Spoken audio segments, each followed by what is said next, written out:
बाजे बजाने वाले लोग, ढोल बजाने वाले लोग खूब सारा पैसा लेके जाएंगे। और जिसने परमात्मा का नाम लेकर संस्कार कराया, विवाह संस्कार कराया, और वही एक अवसर है जिस समय श्रद्धापूर्वक दान भी करना चाहिए, दक्षिणा भी देनी चाहिए। नहीं देंगे लोग तो चालाक के साथ चालाकी होगी। उसी समय सब हिसाब याद आने लग जाता है सबको,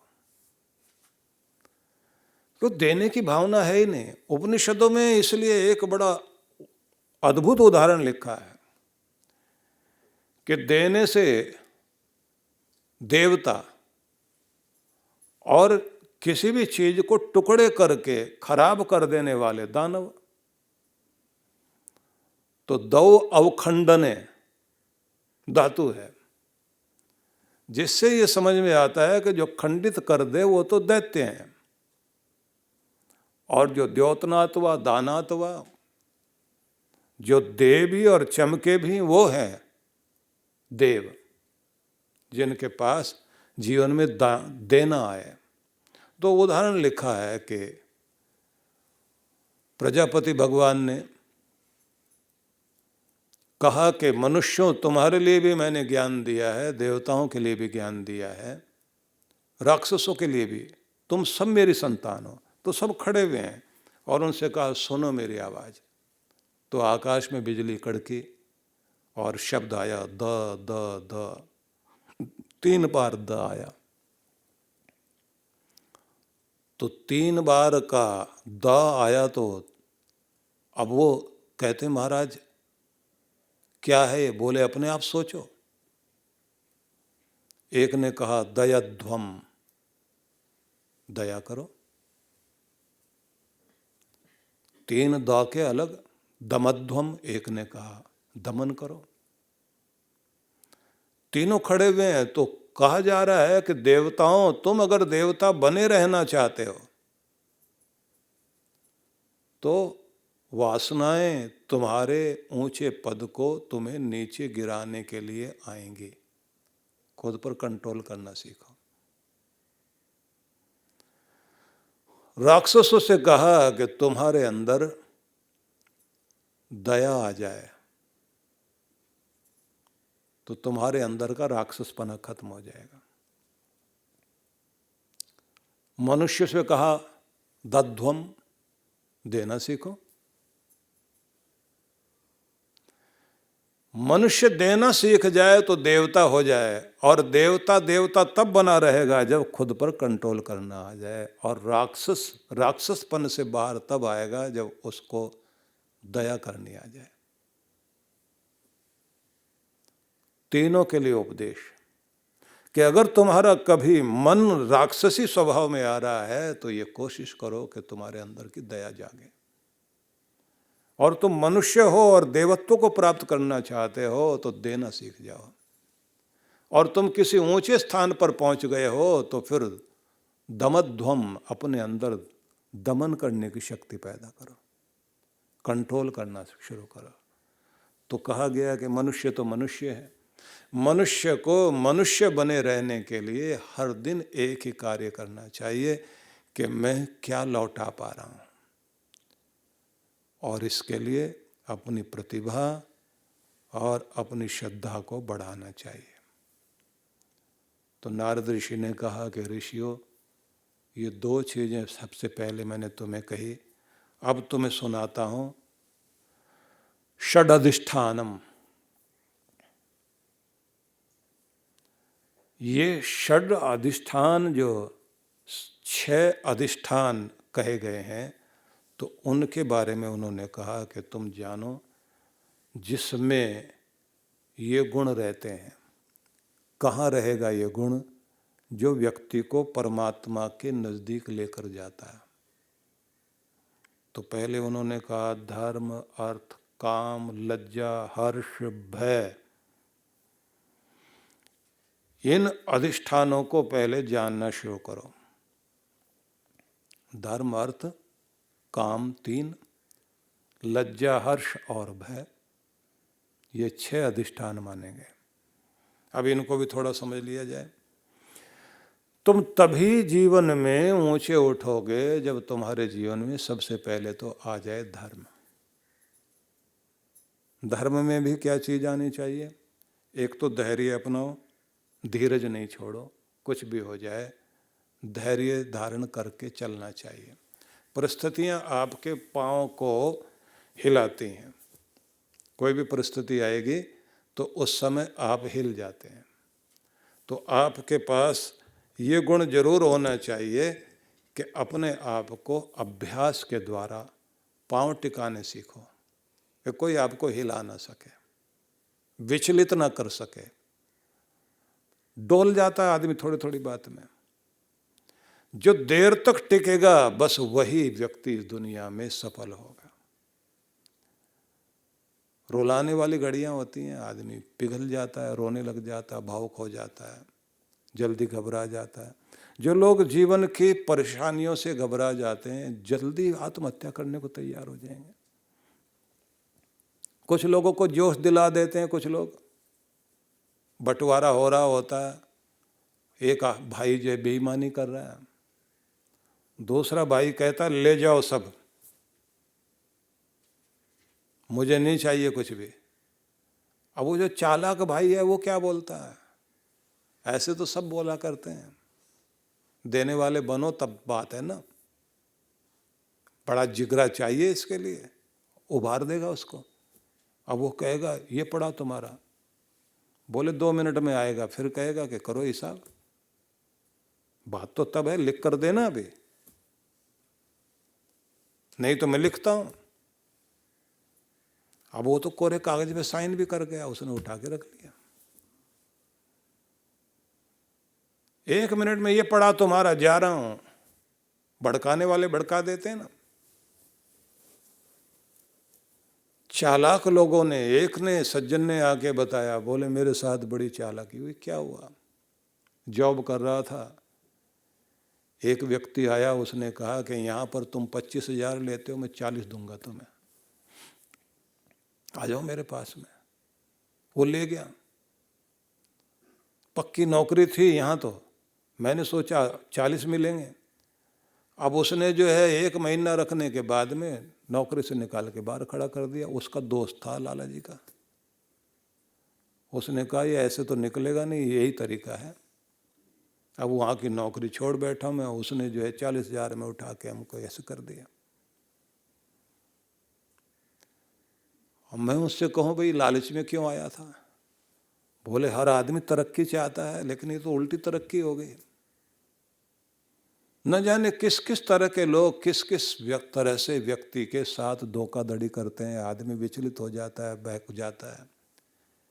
अच्छे भले घरों से लोग भटक जाते हैं। सार में बस इतना ही कहना चाहता हूँ कि प्रत्येक व्यक्ति को धैर्य रख करके जीवन को आगे बढ़ाना चाहिए। धर्म का पहला लक्षण यही माना गया है।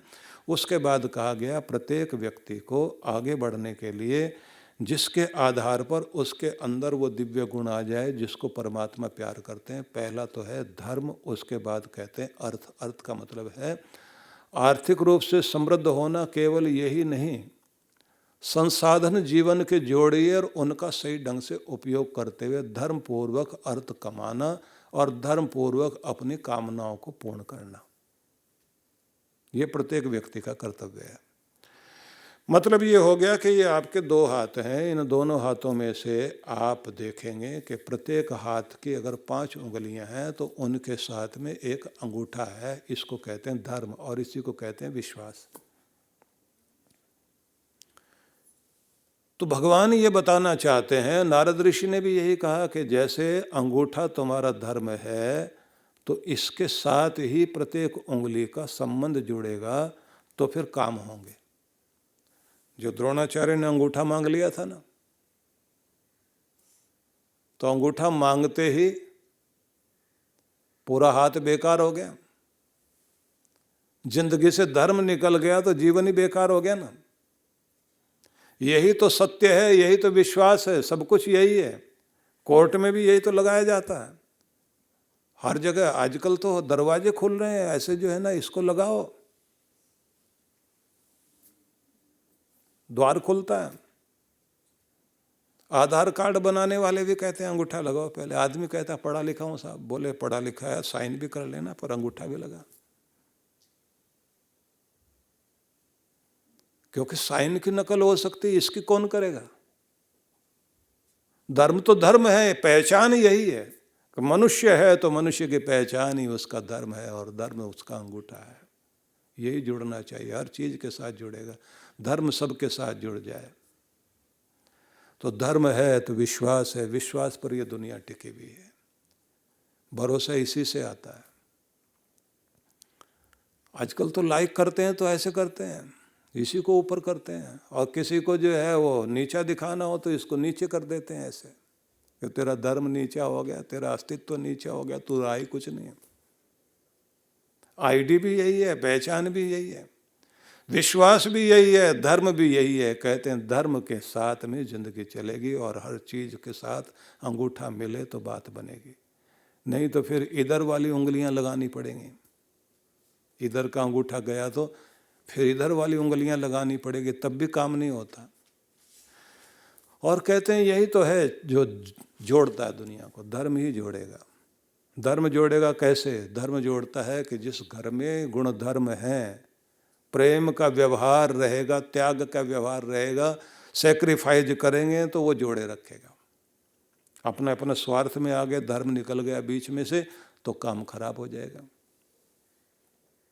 सारी उंगलियों में ताकत है, ये ध्यान रखना, लेकिन इनकी ताकत तभी बनती है जब ये इकट्ठी होती हैं, और जब ये इकट्ठी हो जाती हैं तो मुट्ठी बनती है और इनके ऊपर फिर धर्म आके बैठ जाता है यहाँ ऐसे कि मैं तुम्हें संभालता हूँ ऊपर। ये हो गई पावर आपकी। उंगलियां इधर आके जुड़ी हैं, ये ऊपर से आके बैठ गया।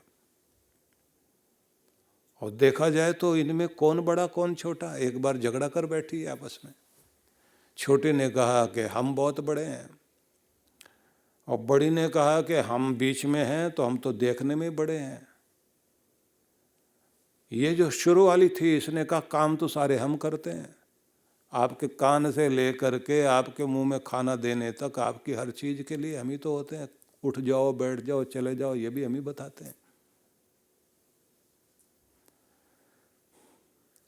इधर वाली उंगली ने कहा अंगूठी हम पहनते हैं, रिंग फिंगर है ना, पूजा पाठ में भी हमारे प्रयोग ज्यादा होता है। और सब ने मिलकर के कहा कि छोटे वाली तू कुछ भी नहीं है, सबसे पहले हार तू ही मान। बोले जब कोई लड़ाई वड़ाई होती है तब भी आगे हम, साफ सफाई होगी तब भी हम आगे, तो हमको क्यों छोटा कहते हो। झगड़ा बढ़ गया तो कहते हैं सर्दी के दिन थे, सबने आपस में निर्णय कर लिया कि हम लोग जो है अलग अलग ही रहेंगे, ऐसे ऐसे रहेंगे, मिलेंगे नहीं। अब इन्होंने जो है कंबल ओढ़ना था, रजाई ओढ़नी थी, अब सारे इकट्ठे थे नहीं, तो ऐसे करके तो कंबल खींचा नहीं जा सकता, ठिठुरने लग गए। हाथ ऐसे करके ऐसे ऐसे करें तो भी ना कंबल आए ऊपर, सर्दी में कांपे। पानी का गिलास पकड़ने के लिए हथेलियों ने तो पकड़ लिया, लेकिन जैसे ऊपर लेकर के गए वहां से छूट गया, तो गीला और हो गया। आधी रात ही बीती थी, सबने हाथ जोड़ दिए, कहा भैया मिल जाओ, कोई बड़ा छोटा नहीं है। जब सारे मिलकर काम करते हैं तभी सबके सब बड़े होते हैं, और अगर अलग अलग रहोगे तो मारे जाओगे, क्योंकि जब तुम मिल जाते हो तो पावर बन जाती है। अकेली उंगली दुनिया में कुछ भी नहीं कर सकती। और सबने ये कहा कि देखो तुम्हें जोड़ने वाला एक ही बैठा हुआ है, और ये सबसे छोटा होने के बाद भी ये सबके पास आकर के मिला करता है। धर्म वाला सबसे आके मिलेगा, और जब ये मिलता है सबसे आकर कहता मैं कोई बड़ा नहीं हूँ, मैं तो छोटा ही हूँ, सबसे मिलता है जा कर के, तो इसी को देखकर ये भी झुक जाती हैं। तो ये उंगलियाँ इससे झुक करके मिल जाती हैं कि हम तेरे पास आते हैं, और फिर काम चलता। तो कहते हैं पूरा जीवन जो है धर्म के आधार पर चलता। धर्म पूर्वक अर्थ कमाना, धर्म पूर्वक कामनाएं पूर्ण करना, लेकिन साथ में कहा कि 3 चीज़ें बहुत ज़रूरी हैं। एक है लज्जा, शर्म रखो जीवन में तो धर्म रहेगा। अगली चीज बताई गई है कि हर्षित रहने का स्वभाव बनाओ। हर्षित वही रहेगा जो धन्यवाद करते हुए जीवन जिएगा। भगवान के दिए हुए का धन्यवाद करो, मेरे परमात्मा ने मुझे जो भी कुछ दिया कम नहीं दिया, बहुत बहुत उसकी कृपाएं हैं, उसकी मेहरबानियां हैं। हर समय हर्षित रहना, धन्यवाद करना, गुणगान गाना। जो भगवान का इस तरह से गुणगान गाता है और धर्मपूर्वक कर्म करता है, धर्मपूर्वक धन कमाता है, धर्मपूर्वक कामनाएं पूर्ण करता है, बड़े छोटे का लिहाज करता है और खुश होकर भगवान का गुणगान करता है, तो कहते हैं कि उसके जीवन में धर्म आ गया, वो देवताओं की जगह पहुंच गया। लेकिन उसको एक चीज़ और अपनानी पड़ेगी। ये सारी चीज़ें होने के बाद भी भय रहना चाहिए, डर रहना चाहिए कि वो ऊपर वाले की लाठी में बहुत बड़ा बल है, उसी का नियंत्रण चलता है। उसी के भय से तो सूरज जो है समय से निकलता, हवाएं अपना काम करती हैं, ऋतुएं अपने आप बदलती हैं, पृथ्वी लगातार गतिमान हो रही है। वही तो है जो जिसके भय के कारण संसार में सब चीज़ें ठीक चल रही हैं। और अगर वो भय न रखे तो आदमी तो सारा काम वाम छोड़ के बैठ जाएगा। तुझे भी डरना चाहिए कि वो बहुत ज़बरदस्त है, बड़ी शक्ति है परमात्मा की, उससे बढ़कर कोई नहीं है। जब वो दंड देने पर आता है तो रुलाता है, और जब वो खुशी देने पर आता है, सारी दुनिया मिलकर के जिसे रुलाने की कोशिश करे रुला नहीं सकती। जिसको मुस्कुराहट देता है भगवान, हर पल मुस्कुराता है।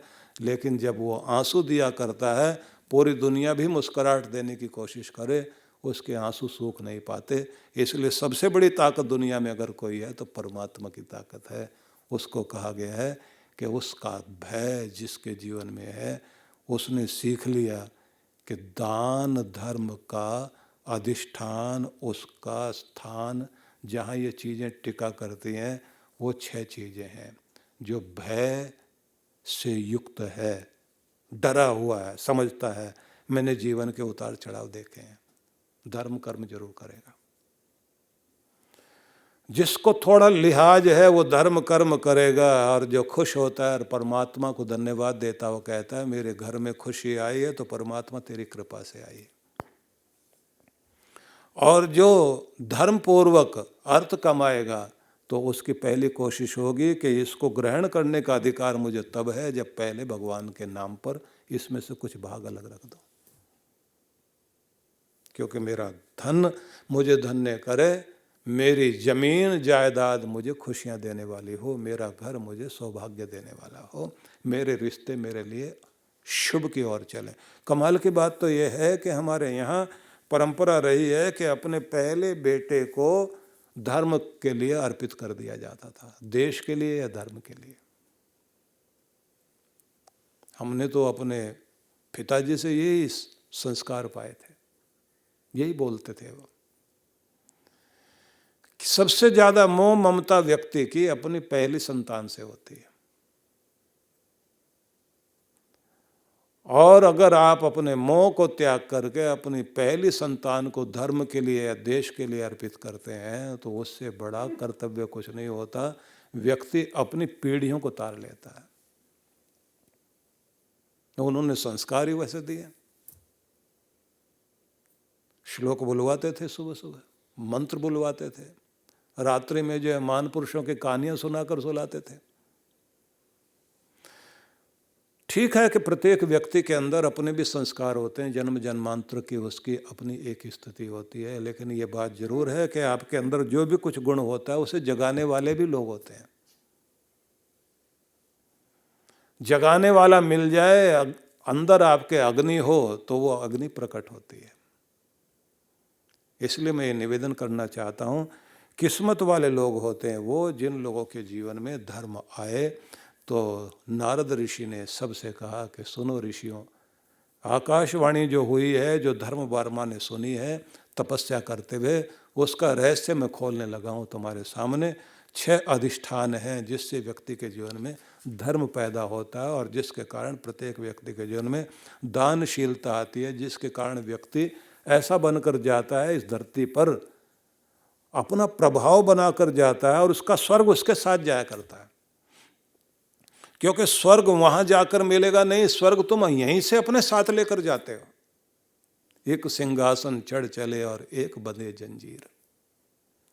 कुछ तो वो हैं कि जो सिंहासन पर चढ़कर जाएंगे और कुछ वे हैं जो कर्मों के बंधन से बांध कर ले जाए जाएंगे। यमराज त्रास देने के लिए आएंगे। धर्म कोई भी हो, हर धर्म में मान्यता है कि अपनी कमाई का कुछ हिस्सा धर्म कर्म के कार्य में अवश्य लगाना चाहिए। धर्मादा सेवा ऐसे ही कार्यों का उचित विकल्प है। धर्मादा सेवा पुण्य कवच बनाता है, आयुष्य आरोग्य बढ़ाता है, घर परिवार में खुशहाली लाता है। भाग्यशाली कुलीन परिवार धर्मादा सेवा प्रतिमाह जीवन पर्यंत करते हैं।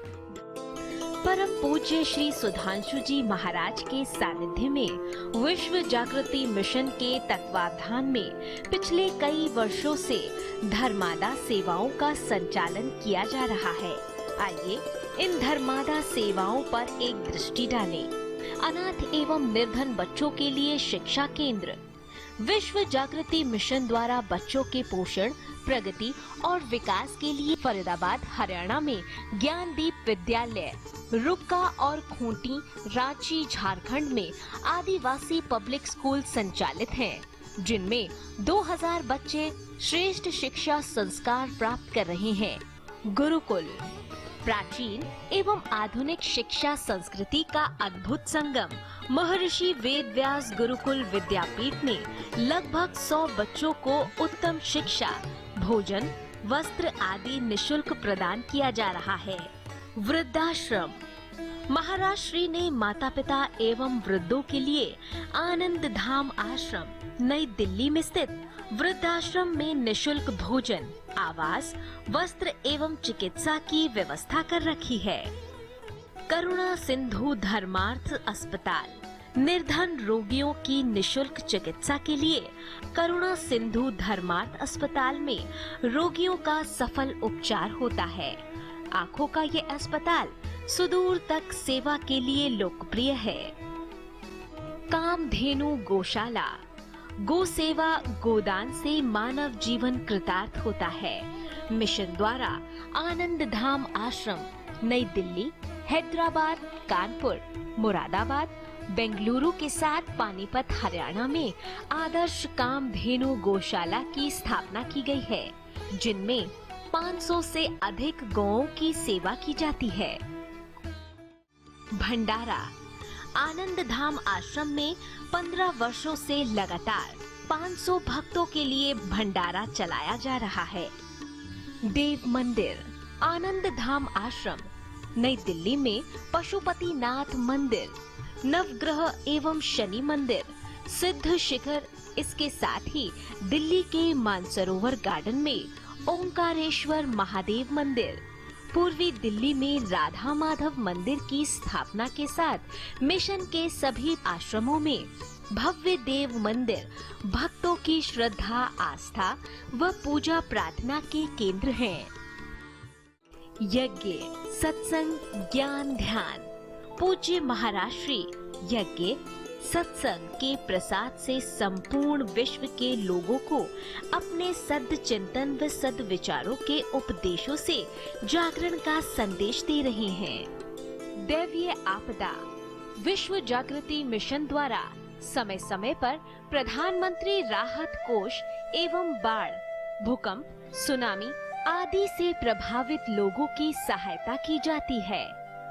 यदि आप भी ऐसी धर्मादा सेवाओं से जुड़कर अक्षय पुण्य के भागीदार बनना चाहते हैं तो संपर्क करें। संपर्क सूत्र श्री जी.सी. जोशी जी 9311534556